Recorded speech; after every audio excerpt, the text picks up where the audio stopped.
Alexandra Paul is one such citizen who works passionately to educate people on a number of environmental issues, such as the ever-expanding human population. For her efforts, she won the International Green Cross Award for Environmental Leadership in Hollywood, and the United Nations honored her work on overpopulation. Alexandra was the Southern California ACLU 2005 Activist of the Year for her work on the environment, voter registration, and peace.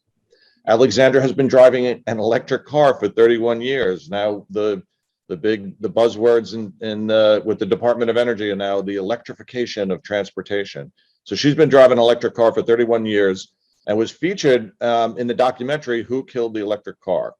She has also volunteered in Sierra Leone with the Population Media Center, and in 2019 spoke at the George Washington University, Pierce College, and the Scripps Institution of Oceanography on the importance of lowering human numbers.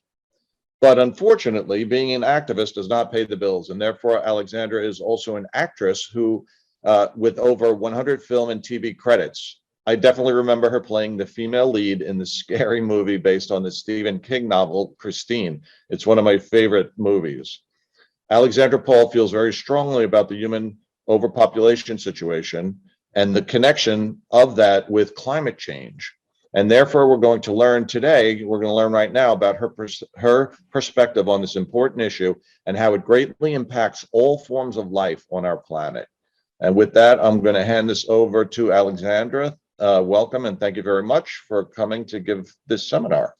Oh, thank you so much, Dr. Love, for that introduction and for inviting me to be on this webinar in the first place. And thank you to everyone who's here today. I also want to give a shout out to Adrienne also, who made it possible for us technically to be all together. She provided a lot of help to me personally, who's not good technically. So much thanks to Adrienne. So I'm here today to give you an overview of the human population situation. I believe that a larger population is going to make every single social and environmental problem we have worse, including climate change, including pandemics, and including the gap between the rich and the poor. And I also believe a smaller population will improve all of these.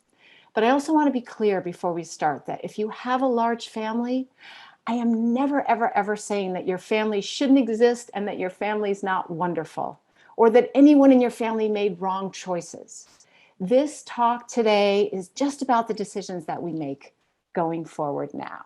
In fact, whoops, hold on. Oh, Adrienne, I think I need you. I can't seem to move forward. Let's see. Okay. There we go. You got it? Yes, this is my family. My mom, my brother, my twin sister, and each of our partners. And that's my 84-year-old mother in the front there with the bottle of beer. Hi, Mom. She's on the call here today. And here I am with my husband, Ian, and our cats, Sam and Simon. Ian and I chose not to have human children. We have been concerned about the growing number of people on the planet for a long time. And I have been concerned since 6th grade, actually. When my Glee Club teacher, Mr. Collins, he asked us to change the words to this song that we were singing. 3 billion people in the world. And he asked us to change it to 4 billion people in the world. Because, well, the population had grown by 1 billion people since the song was written. And I was shocked. And I was especially shocked because no one else in my 6th grade class seemed at all disturbed that the population was so big. And 45 years later, I continue to be shocked because still so few people are concerned about this topic. Even though instead of just 4 billion of us, we now have 7.8 billion people living on Earth. You remember my mom, whom you saw on that slide of my family? Well, the world population has almost quadrupled in her lifetime. So let me give you an idea of how the population has grown over time. So this graph here The y-axis going up shows the population in billions. And the x-axis along the bottom starts from about 1,000 years ago. We, modern man, first showed up on Earth 200,000 years ago. And by 1830, which is right at the part of the graph where you see the U start to go up, by 1830, we had reproduced so successfully that there were 1 billion people on the planet. So it took 200,000 years for us to get to the first billion humans on Earth. The second billion came in just 100 years. So 200,000 years to get the first billion, 100 years to get to the next billion. Now we add 1 billion people to the planet every 12 years. And today, in 2021, the human population is almost at 8 billion people, which means that in my lifetime, and I'm 57 years old, the number of people on the planet has more than doubled. So how'd this happen? Why has the population grown so much in just the last 200 years? Because you can see how steady it was for so long, and then all of a sudden, it just shoots up and is continuing to shoot up. Well, the population grew so fast and so much because of improvements in agriculture and medicine. We can now grow much more food per acre, so we can feed more people. And our children are more apt to survive what used to be an extremely treacherous first 5 years of life. We're also less likely to die from disease and infection, and we are all living longer because of better nutrition. So, basically humans, we are a biological success story. Survival of the fittest. Well, humans certainly are surviving. So human numbers are growing very fast. I showed you that from the slide a couple slides ago. But there's really good news. So here you can see the y-axis on this slide shows the number of children on average per couple, okay? And the x-axis along the bottom shows the time of the year.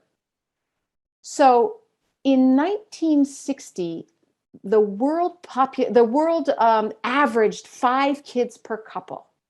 But now you can see it's gone down to just 2.5 kids per couple. So that means that worldwide fertility has been halved in just 60 years, which is great, right? I mean, fantastic. So if the news is so good with the fertility rate, why is our population still getting better if the growth rate has gotten smaller? Well, it's because there are so many more humans having babies. In the 60s, when there's an average of 5 kids per couple, there were only 3 billion people in the world. And now there's almost 8 billion having babies.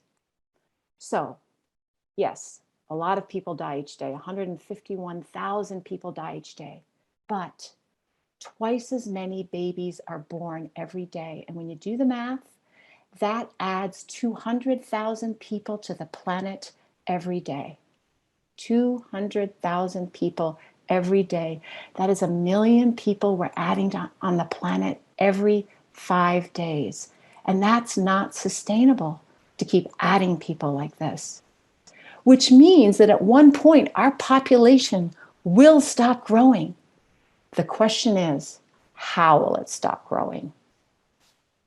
Will it stop growing because of a pandemic or famine or a war over resources? Or is the population going to stop growing because we choose a humane solution to stop it from growing? Because there's no easy way out of this. I mean, there's a brutal way, and then there's the uncomfortable way. How that happens is up to us. And I'm here today because I am hoping that the human population will stop growing in a humane way with no suffering. Now, this pandemic that we've been in, it's been terrible. It's claimed 3 million lives, but it's mild compared to the pandemics we're going to go through in the future with a population of 10 billion, which is what the prediction is just after 2050. And this is a quote from Dr. Peter Daszak, who had a paper published in Nature on the pandemic population link. There's a strong correlation between the risk of pandemic and human population density. We've done the math and we've proved it. And it's pretty self-evident. More people means everyone's living more densely, which makes any disease spread more quickly. And more people also means more humans encroaching on wildlife habitat. So then we get the zoonotic diseases. That zoonotic means diseases that are transferred from animal to human. Diseases like MERS, SARS, Lyme, H1N1, HIV, COVID, Ebola, all these originated in wildlife. And with more people on the planet, we're also going to risk getting more diseases from livestock because we are expanding factory farming to feed more people. I don't know if y'all knew this, but the Great Flu of 1918, which killed 50 million people, that originated in a Kansas pig farm. So to sum up, the more humans on Earth, the more likely a virus is going to jump from animal to human, and the more quickly it's going to spread. So, if we want to live in harmony with the planet, we need to bring our population back to 2 billion people, which was that was just the number of people on the planet 90 years ago. So why am I saying the number 2 billion? Well, scientists like David Pimentel from Cornell, whom if you read about social food security issues, you will have heard of him. He has calculated that 2 billion is the number of humans who can live on Earth without destroying wildlife and without using up natural resources. Because right now, at almost 8 billion, we are using 1.5 Earths of resources every year. But there's a catch here.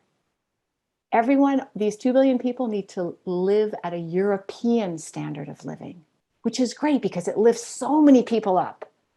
But for Americans, the European standard of living uses half the resources of an American standard of living. So we are going to have to consume less.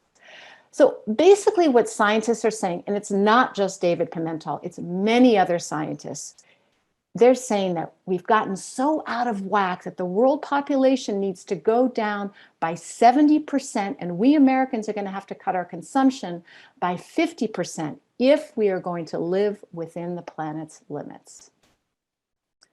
So how do we do that? How do we get down to 2 billion humanely? That's the key. No famines, no wars, no deaths. Well, the one-child family needs to become the norm. So if you haven't had kids yet, choosing to have one child, to adopt, or to be child-free is the most important choice that you can do for the well-being of humans and to deal with climate change. Now, this next slide, I want to thank David Paxson from the World Population Balance for sending me this because I think it's very informative. The green line at the top is the UN prediction of the world population in 80 years, which will be at 11 billion if we stay on the path that we're on now, which is having an average family size worldwide of 2.5 kids per couple. The red line, the middle line, is if everyone around the world had on average 2 kids, then the world population would still go up, but just to 9 billion. And it would stay there for about 200 years before going down. But if everyone had just 1 child, the world population would go down to 2 billion in 110 years. So not hugely quickly, not shockingly quickly. We'd be able to adjust, but it would go down to a sustainable level. And what I find really interesting here is how just half a kid per couple or 1 kid per couple can have such an effect on numbers in the future. So we're not talking about huge personal changes here. Now, I know that this kind of thinking that I'm presenting to you is considered radical and it scares some people. And the reason that we have this fear is because it's only been recently, only in the last 200 years, right? That the population of humans has grown so large so quickly. So our biology and our culture, they haven't yet caught up with the idea that we have to not procreate if we are to survive. It's so hard to grasp that smaller families have such incredible benefits when it's been inculcated into us biologically and culturally for so long that we must make a lot of babies. And then there's religion too, because most of our religions still insist that we go forth and multiply. And our culture is so deeply ingrained with this idea that big families are happy families and only children, they're lonely. And if you don't have kids at all, then you're selfish. So we have biology, we have religion, and we have culture working really hard to keep numbers up, to keep us having a lot of babies. And then there's capitalism. These are headlines that I cut out myself because I never see a headline that says, this region or this country's birth rate is falling, and wow, that means that there's more trees and more space for animals and more parks. I don't see that. I see headlines that say doom and gloom. And that's because capitalism depends on more and more consumers. So even though in the next 30 years, okay, 55 countries or regions will probably decrease in population. And even China, which is currently has the largest population in the world, soon to be overcome by India. But China is expected to decrease its population by over 2%. And now I personally, and I hope that after this talk, you too will see this as a good thing. So why all the doom and gloom on these headlines? Because a smaller population is just terrible for capitalism. Fewer people means fewer people buying things, fewer consumers. So it is bad for the economy in the short run. But you know what's also bad for the economy in the long run? When we run out of water and oil and trees and soil and minerals and land. When a country can't educate their kids properly because of overcrowded schools, or when we can't find jobs because there's so many people in an already automated world. All those things are bad for the economy, but they're so conveniently forgotten by most people because they're looking at only the short run. Now, I don't want to diminish the problems that come from a society where there are fewer workers and more old people. That is going to be a challenge. That is a challenge to some countries, even now. But just what I'm saying is that when we talk about the problems of fewer people, we need to weigh them against the very, very serious problems of a lot of people. So we have to start looking at an economic system that doesn't rely on perpetual growth and something like a steady state economy. That's one that it doesn't measure success by the buying and selling of more and more things to more and more people. Instead, it's going to prioritize health, happiness, and the quality of life of its citizens. Natural capitalism, you might have heard of. It still has the word capitalism in there, but it has the word natural, so that's good. Natural capitalism is also a step in the right direction. Okay, so what natural capitalism does is it acknowledges the limits of the Earth's resources and gives them, these resources, an inherent value. So not just a value based on how those resources serve us humans. Let me give you an example because the concept is a little bit complicated. So for now, when a company like Mitsubishi cuts down rainforests for its lumber business, under the system now, there's no money that's debited from Mitsubishi for all that planetary destruction. All that's counted is the assets that Mitsubishi gets for selling the wood. And so their stock rises and they keep cutting down the rainforest. We need to put a price on losing the rainforest. And which, by the way, when we put a price on the rainforest, it wouldn't just be the actual tree. That's a human way of looking at it. We would also have to measure habitat destruction, carbon emissions released when you burn forests, and losing carbon sink. So if the true loss of a resource were counted in our economic system, then companies would be so much less apt to plunder the planet. So I'm not an economist. So this issue is so much bigger than me. I don't have an answer on exactly what kind of economic system that will work best, but it's really very clear that we have to move away from capitalism and to another system that does not rely on more and more consumers and that does not encourage more and more consuming, because that is just a Ponzi scheme.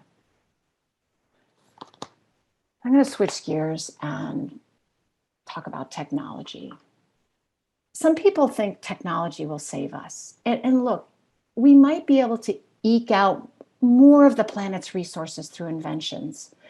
But in the end, even if you can feed and house 10 billion people, what will their quality of life be like? I mean, at some point, we're going to have to stop the growth. So why not start now instead of wasting time wishing for technologies that don't even exist and that might not even work? Now, one solution that people seem to have in the back of their heads a lot that they say to me is, you know, we could get out of this overcrowding problem if we just move to another planet. Well, yeah, okay. But unless we choose to curb our fertility, we're just going to overpopulate that planet also. We environmentalists, we feel, you know, I'm going to speak for myself because I consider myself an environmentalist. I became involved in this issue because I cared so much about nature. I often feel a little complacent because, well, as Dr. Love said, I have been driving electric cars for 30 years. I've had solar panels. We compost, we recycle, we collect water from a rain barrel. We buy a lot of our possessions secondhand. This computer that I'm talking on is secondhand. You know, I feel like I'm doing my part. But the truth is that all my efforts are really pretty much to make me feel good. I mean, they are the right thing to do, and I encourage everyone to do them because it's the right thing. But these actions really can't make a dent when we keep adding 80 million more people to the earth every year. And in 12 years, we're going to have another billion people on the planet. I'm also vegan. And being a vegan means that my diet emits about half the CO2 of a meat eater, and it uses a lot less water.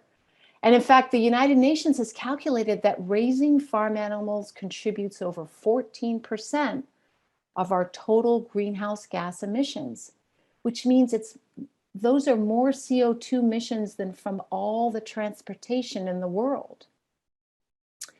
So you could probably find a lot of people who believe that eating plant-based is the most effective action each of us can take to reduce our greenhouse gas footprint. And I certainly encourage us to do that, but they would be wrong if they say that it's the most effective action.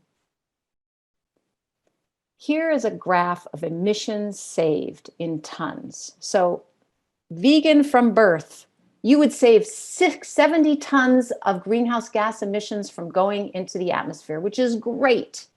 And if you put solar panels on your house for 60 years, you would save 72 tons. And driving an electric car on those solar panels, you would save 226 tons of carbon emissions from being put into the air. But for every kid we do not have, we save the planet 10,000 tons of CO2. So I can't talk about human overpopulation without discussing consumption habits of all the various peoples around the world, because they're very different. I hear a lot of people here saying, well, we Americans, we should be having babies because we're educated, and our children, they will make the world a better place.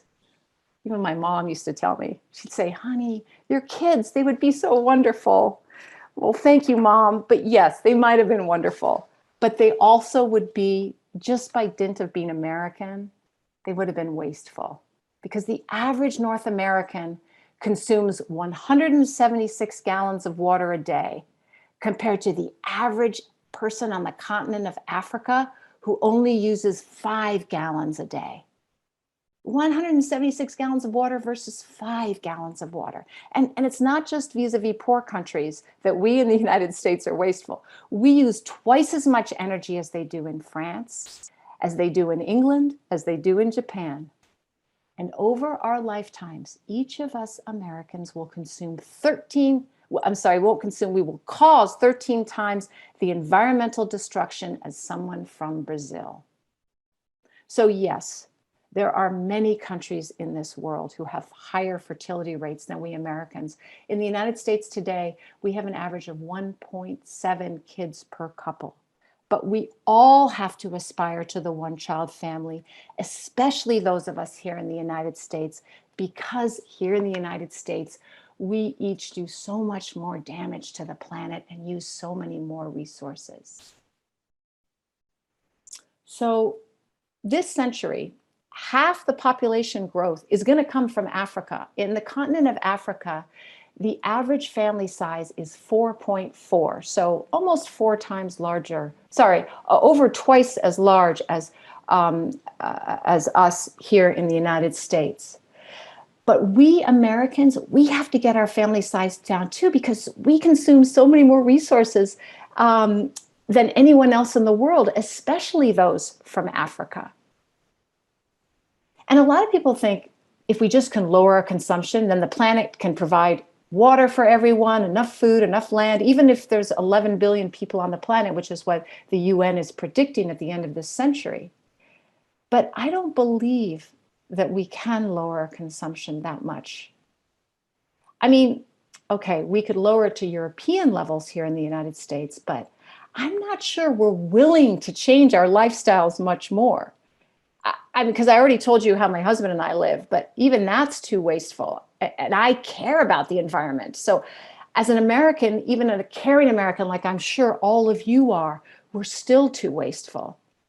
And here in the United States, we fought all last year about whether to wear a mask. Do we really think that humans are going to choose to give up plane travel and big houses and cars and AC and meat eating so 10 billion other people can have enough resources so that we can all share this planet?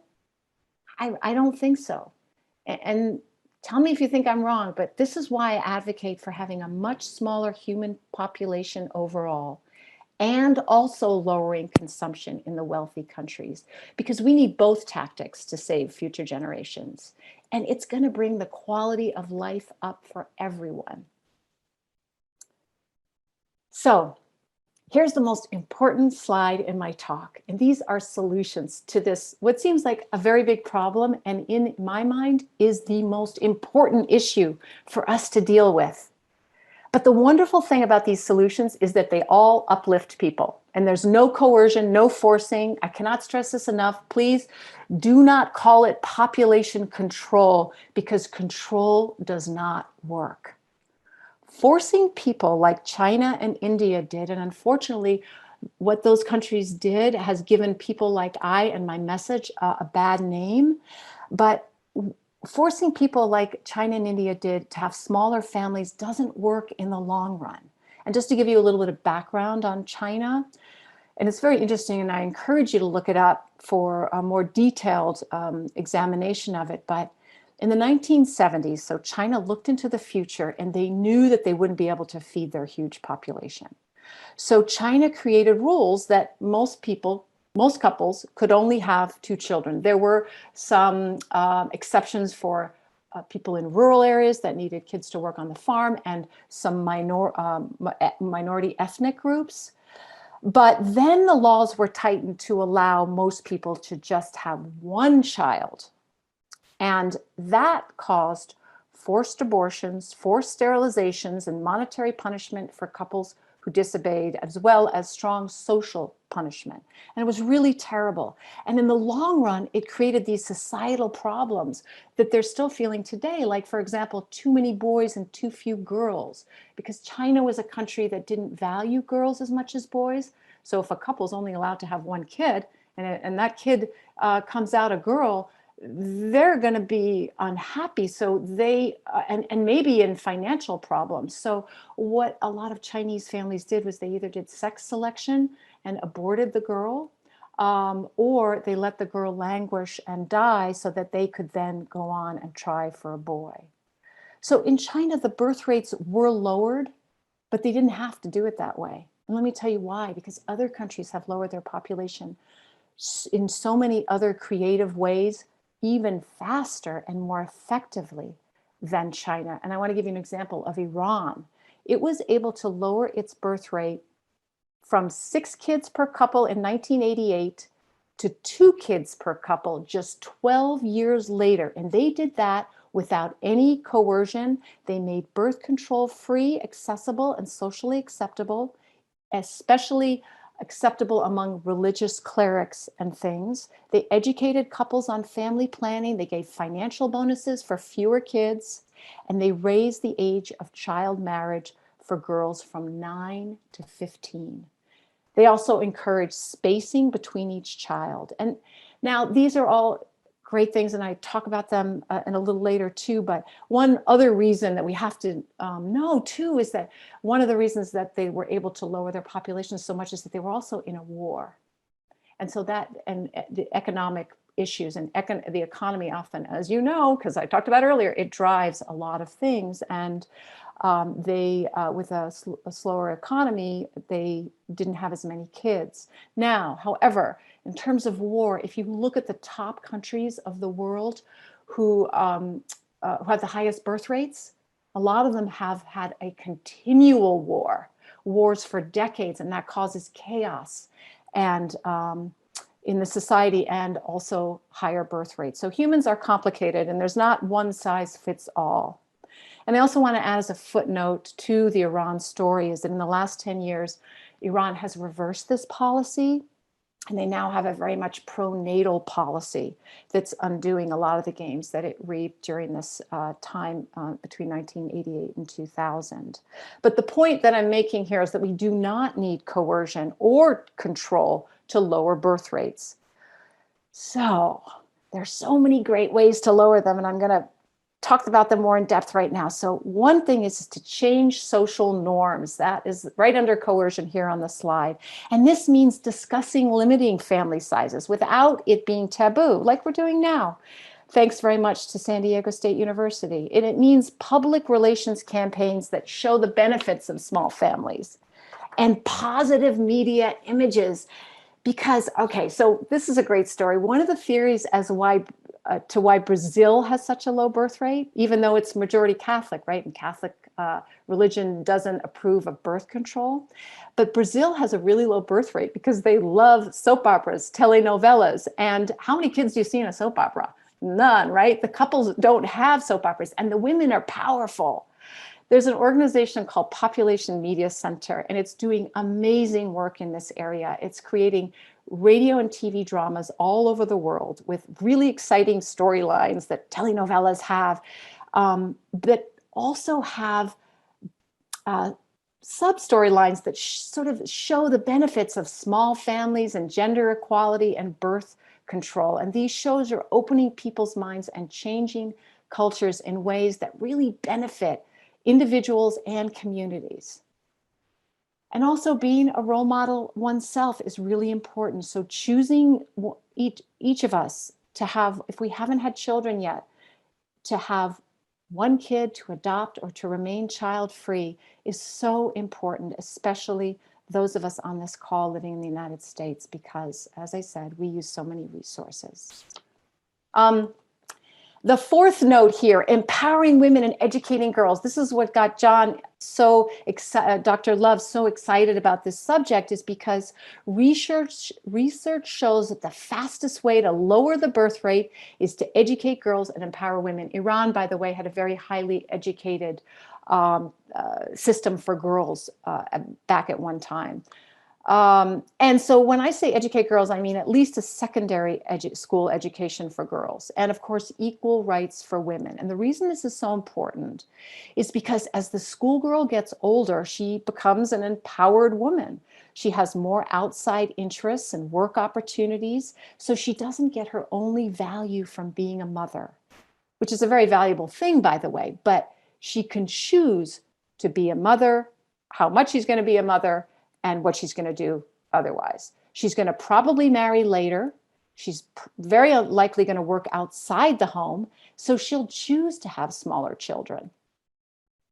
She'll also have enough say in the family to use birth control and to space her children out. I mentioned that earlier as being an important way to lower family size.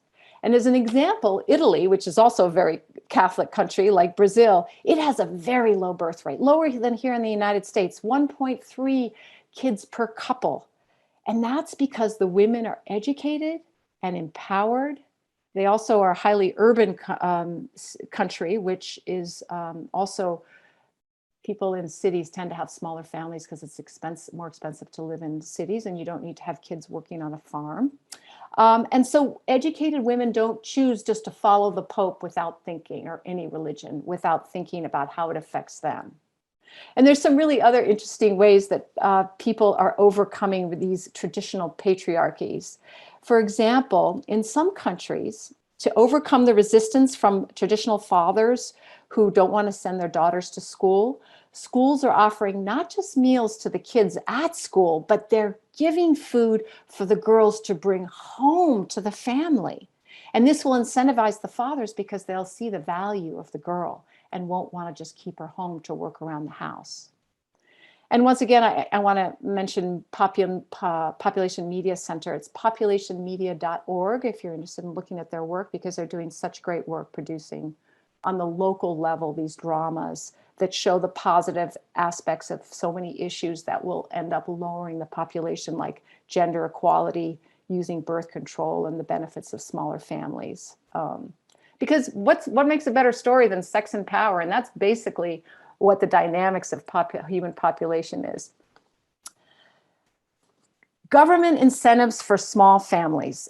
This is really interesting. At the moment, US parents, they get a tax break for every kid that they have. So why not give a tax break to every couple who chooses just to have one child or fewer? After all, they're not even putting as much of a pressure on the local parks or schools. Iran, as I said, gave financial help to couples when they had their first child, and after their second child, and after their third child, but they stopped at the fourth child. So giving financial incentives, I really want to emphasize that I don't believe we should punish a couple if they choose to have a large family. We should just incentivize people who choose to have smaller families, or even who choose to have no kids at all. And another important way that governments can help couples choose to have a smaller family is to have a social security system. Now, we have it here in the United States, but for the elderly, it's so important that they know, they are confident that that parents are confident that when they get older, they don't need to rely on their children to take care of them. Because when you depend on your kids to survive financially in old age, you will, but for sure, have more of them. And here in the United States, we actually do have some interesting laws that help lower some births. So states that strongly enforce their child support laws for unmarried dads have 20% fewer out of wedlock births. And also states that mandate that the father's name be on the birth certificate also have fewer unplanned births, because the man knows he's going to be held accountable for any pregnancy. And as I mentioned earlier, also governments, they really need to raise the age of legal marriage. And here in the United States, believe it or not, Massachusetts, age of legal marriage is 12 and New Hampshire is 13. So it's not only in this, and not only in other countries that we need to look at our child marriage laws, maybe it's here too. Now, family planning comes down near the bottom. Which surprises some people. They usually think that's the first thing when they think of having smaller families. And yes, it is crucial. But unless you change mindset, people won't use family planning in the first place. Family planning needs to be free, accessible, and varied. You need to have sex education for girls and boys, legal abortions, and the right kind of birth control is really important. You can't just hand out condoms and expect that a woman's going to convince her husband to wear one, especially in a society where the men have all the power. So maybe in that situation, the best birth control might be long-term implants for women, for example, or the pill. And I just want to give a shout out for male birth control, because right now it's really shameful that all we have are two forms of birth control: condoms and then vasectomies, the vasectomy is an amazing form of birth control, but it's so little used here in the United States. And I want to give a shout out because my husband and my brother both have had vasectomies. And several of my friends have also had them, and they have been terrific for their personal relationships and to really help the female partner not have to deal with hormonal birth control. So there's a lot of options for women and many fewer options for men, and we need to put more research into vasectomies, reversible vasectomies especially. And we also need to educate boys, of course. And I want to note that in many of the countries with the highest birth rates, birth control is available, and it's often very accessible, free, but they're suspicious of it because they believe it's up to God to decide on how many kids they have, or they think that it might hurt them physically. So it's really important that we educate people. That's where the educating people also comes in, so that they're willing to use birth control in the first place. So prenatal care is, it seems like a oxymoron, but prenatal health care and free health care for kids will lower the birth rate, because if parents are more confident that their babies will survive childhood, they won't feel a need to give birth to so many kids in the first place, because they know that the number of kids they have will survive.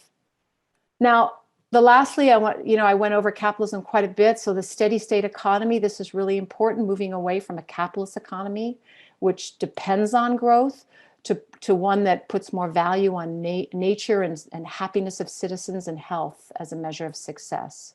There's an organization called SteadyState.org you can go to. It's, the acronym is CASSE, C-A-S-S-E, but SteadyState.org is the website. And there's many more creative solutions. And one of my favorites is that when you add an electric light to a community, if it's electrified, pregnancies are going to go down because people aren't going to bed as early as soon as it gets dark. So there's less sex. And which is probably going to happen in the United States here, where we get better Wi-Fi to all the areas of the country. There'll be less sex because people will be watching more Netflix. But on a serious note, what I want to point out here with all these solutions is that they uplift people, especially women and girls and the poor. They are positive for everyone. Smaller families means less stress on the parents, more attention on each child, couples who have more time for each other, and communities that can offer more parks and a better education. And also, there's so many benefits to the world as a whole, because countries won't be having wars as much. There'll be less people having to leave their countries to move to other countries because of a lack of resources. So, how do we get ourselves in this situation? When it comes to overpopulation, we humans have had a very clear acceptance that there are times when the population of deer or a certain beetle can explode and not be in balance with the environment. But we seem to have trouble accepting that we might have to limit our own numbers also. And I believe that this blind spot is from something called anthropocentrism, that we believe the planet and everything on it exists for humans, and that somehow we can just bend nature to our will, no matter how it affects anything else. Well, we can't do that anymore, because we're butting up against the planet's limits. And we have to limit ourselves too if we want to save ourselves.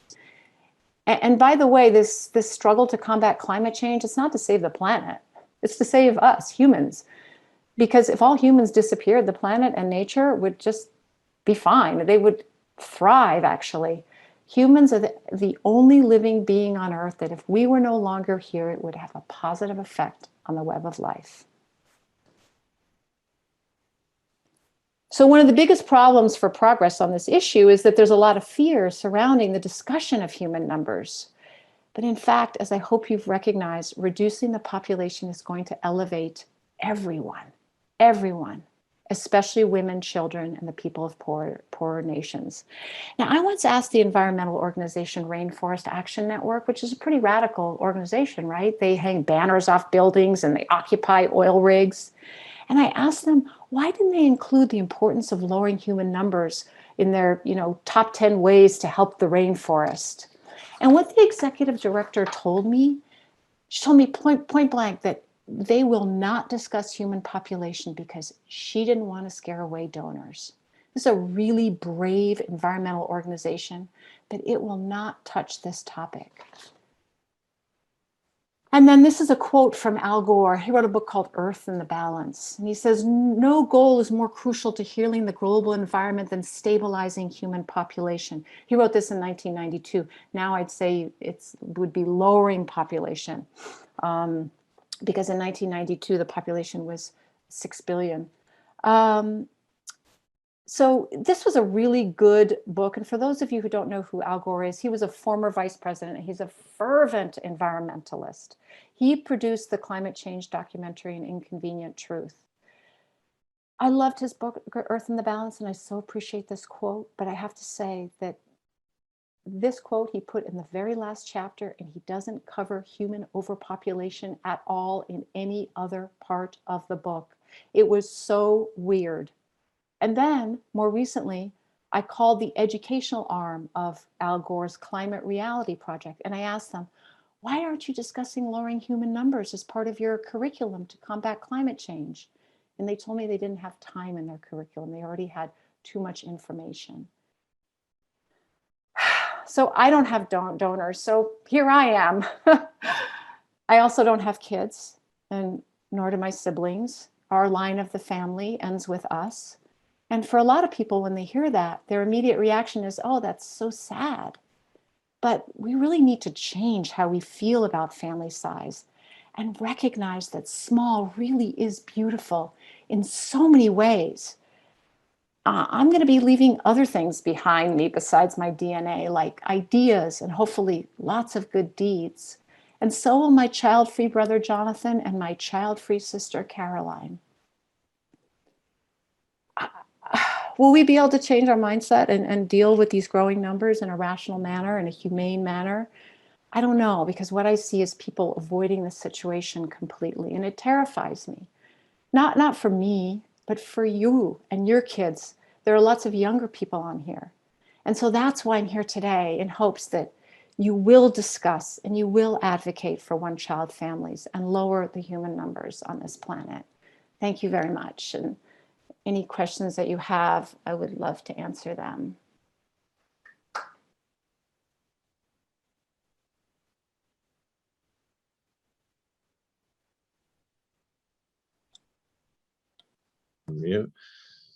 Alexandra, that was awesome. I learned a lot, which is one of the reasons why we wanted to have the seminar series. And boy, and I said the movie Christine was scary. Well, some of the numbers that you just described regarding, the growth of the human population and the unequal distribution of resource utilization throughout the world is incredibly unbalanced. And I just want to interject. I think it's also, you've touched on this a number of times, but I agree that this planet is not just for human beings. And right now, because of global warming, there's many species that are on the precipice of extinction. And the size of the human population, in my experience, doesn't enhance that process. In fact, it hurts that process. I grew up on Long Island, and the water around New York City, you could never go fishing in because it's New York City water. But growing up on Long Island, there were many bays and waterways that we used to go fishing in all the time. And now I understand there's no killifish there anymore. There's species of fish that used to be there when I was a kid, and they're no longer there. And I think if that's not live empirical data indicating the negative consequences of an ever expanding human population, and I think you can find examples all over. So I want to thank you. I think this was really educational and informative. And I really appreciate that. We do have a whole series of questions.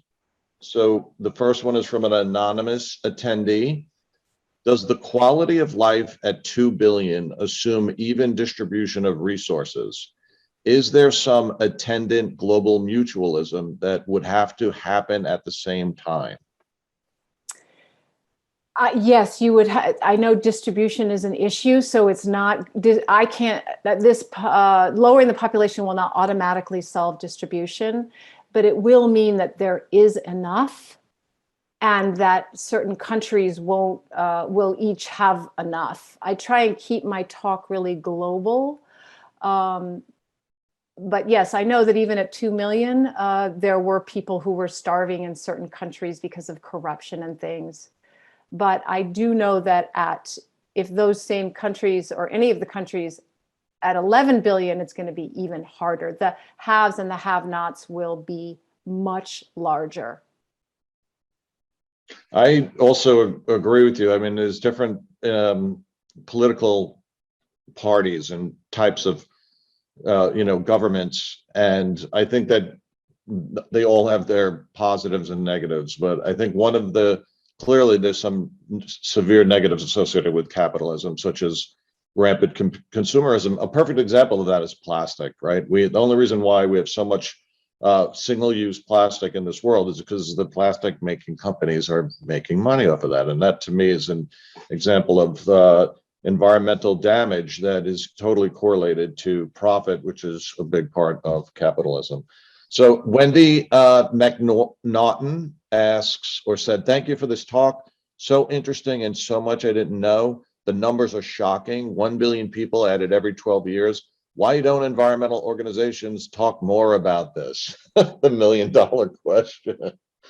It's right. Well, I'll let you answer it. No, John, I'd love to hear, because I mean, I touched on it. I've had my experience with, Al Gore's organization and the Rainforest Action Network. And the bottom line is that the reason organizations aren't touching on it is because, for the same reason they probably didn't touch on how important it was not to eat animals, how inefficient it was, is that most people eat animals. And most people aren't educated on the population issue, so they would immediately take a front and get defensive, and organizations don't want to alienate donors.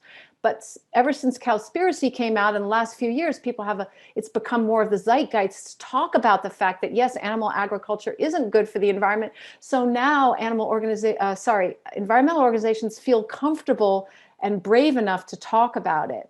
And that same thing is with population, which is why I believe it's so important that we discuss it, and that the 50 or so people who were on this call, please discuss it. Let's get rid of this taboo, this silly taboo that somehow it means that we are against the poor, that we're against women, these things are not true. It's the opposite. I want to note that in Hungary, is under a very right-wing government right now. And the president is asking for people to have more babies. Why? Because the president wants to keep out immigrants and people of color. That to me sounds racist. But lowering the population actually will make it's not racist, and will make our world just happier and less, less racist, I believe. I really do, because we'll feel more comfortable sharing the whole planet. We'll be able to share the whole planet equitably. I agree, and I think it's also our electoral cycle that politicians have a fixed number of years in which they have to appease their constituency. And so part of the issue is, I think the reason why I think your talk is so strong and so valuable is that it starts to educate people. And that's what some of the students are saying in the question and answer, that it's starting to educate people. Because I think when you hear about population control, people's knee-jerk, without really thinking it's draconian measures from the past that were horrible and terrible. And that's not what you are suggesting or what I'm suggesting. I love, and you touched on this before, that one way to stabilize populations is through education of girls and empowerment of women. And to me, I think there's a lot of empirical data that says that that's the way to go. And also, no use of the word population control, because of course that immediately puts people on the defensive, and it should be either population stabilization or lowering the population, to give y'all a little tip on how to speak about it. So, and here's a question that touches on maybe some of the controversies. There's religious perspectives on this. So Paul Scott asks, how do family planning groups like Planned Parenthood assist in reducing population growth? Well, Planned Parenthood, they help because they're helping people use birth control, which is, of course, very important to all of us. Paul Scott is a friend of mine. He himself has had a vasectomy. I know that he wouldn't mind me telling you because he's very proud of that. And it's really important that we give people these options so that it's easier, so that we can have sex as much as we want without having to worry about having kids. Now, in terms of religion, it's really important that we get the clerics and the houses of worship involved. It's crucial. And but as you can see, when people are educated, they'll pick and choose the parts of religion that don't work for them. So a lot of Catholics are using a lot of birth control and having small family size because they're educated. I hope that answered. And I think the Pope, I think a few years ago said that, and this is going to sound crude, but he said humans have to stop breeding like rabbits. And I thought, wow, that's kind of a strong statement from the head of the Catholic Church. Hey, Adrian indicated that we might only have 2 minutes left or a minute left. I want to get in this one comment from Carmen Thielen. Good evening from Cologne, Germany. First of all, thank you very much for this great event. Do you have book recommendations? Maybe for both categories, introduction to the topic, easy to understand for more or less everyone, and more profound literature. Thanks a lot. So, and then Wendy McNaughton would add that AI will add to the problem of overpopulation capitalism, more machines doing work, less people needed. Mm-hmm, that's right. Nandita Baja, this is the best, most inclusive and well-rounded presentation on overpopulation that I've ever attended. Congratulations, Nandita. Thank you, and good for you for attending talks on overpopulation before. I didn't know there were many around, so you're happy to you're welcome to take my presentation and spread it around. And I'm also happy to speak at other places gratis. I think it's that important. Cool. And then Tom Huxford says, he's a colleague of mine, very intelligent individual. I am glad to see you including capitalist economic systems as a fundamental part of the problem. Economic growth is inherently unsustainable, but does the problem not extend even further to individuals basing their own happiness on their own wealth relative to that of their neighbors? How can we change what makes people fundamentally happy? That's another billion-dollar question. I think yes, and that's a topic that actually hopefully he will teach to his students, and it's an important concept to know that we don't get happiness from the things we consume, especially for us Americans because we're such big consumers. The thing that amazed me was that they had a program on COVID-19, and it was one of the basketball players whose mother became sick and ultimately died. And I thought, oh my God, if you're an American basketball player, you have all the money in the world, and all the money in the world couldn't save his mother. So I think that money and consumer, I think that, if I were really rich, I'd mostly want to hang out with my friends and play poker and, enjoy social interactions and not be such a big consumer. Here's a really important question from another colleague of mine, Manal Swarjo, also another super intelligent individual. How do you have this conversation with a friend or family member who is having too many kids without alienating them? That's another great question. Okay, I'd like to just address that for a second. Somebody asked me once, what would you say to someone who really wants to have a lot of children? And I said, well, I would tell them, go ahead. If you really want to have a lot of children, then I'm not going to stop you. So, because remember, this is about choice. But what we want to do is open up to the world this idea that that one child is, I used in the 90s when I talked on this topic, we would talk about 2 children. But now I have to talk about 1 child because the population is keeping going up, 1 child per couple. We need to really just change the mindset about what makes a happy, beautiful family and a fulfilled life. And if someone really wants to have kids or they've already had a lot of kids, then no use talking to them. There's 8 billion other people who need to be talked to. So that really is important. There's no use arguing about this. Just educate the people who are are questioning and haven't yet made their life choices. That's a good point. I like that. So I think that we are finished. I think that that's it with the questions. Again, Alexandra, this was a phenomenal presentation. I really appreciate that you reached. I didn't tell everybody that you reached out to me about a year ago, wanting to come and talk to my environmental chemistry, or I think, yeah, environmental chemistry. And then, of course, COVID happened. So we thought it would be great to invite you for this type of seminar. So I really appreciate the time and effort that you put into this, the thought that you put into this. To me, this is, I think, one of the key #1 problems of the environment right now, is that there's only so many people that can actually fit on the planet and not destroy everything else. So Adrian is saying that we're gonna end this, and then we'll pop over, Alexandra, you and I and Adrian will pop over to that other Zoom session. So thank you very much, everybody, for being here, and to John and to Adrian for having me. I very much appreciate it.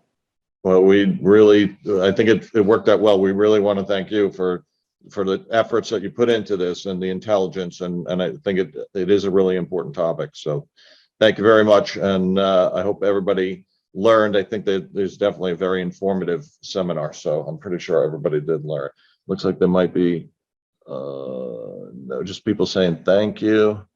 All right, great. So we're going to end the session now. Thank you everybody for attending. We have no more seminars for this year. Hopefully we'll have some next year. So be well, everybody. Stay healthy.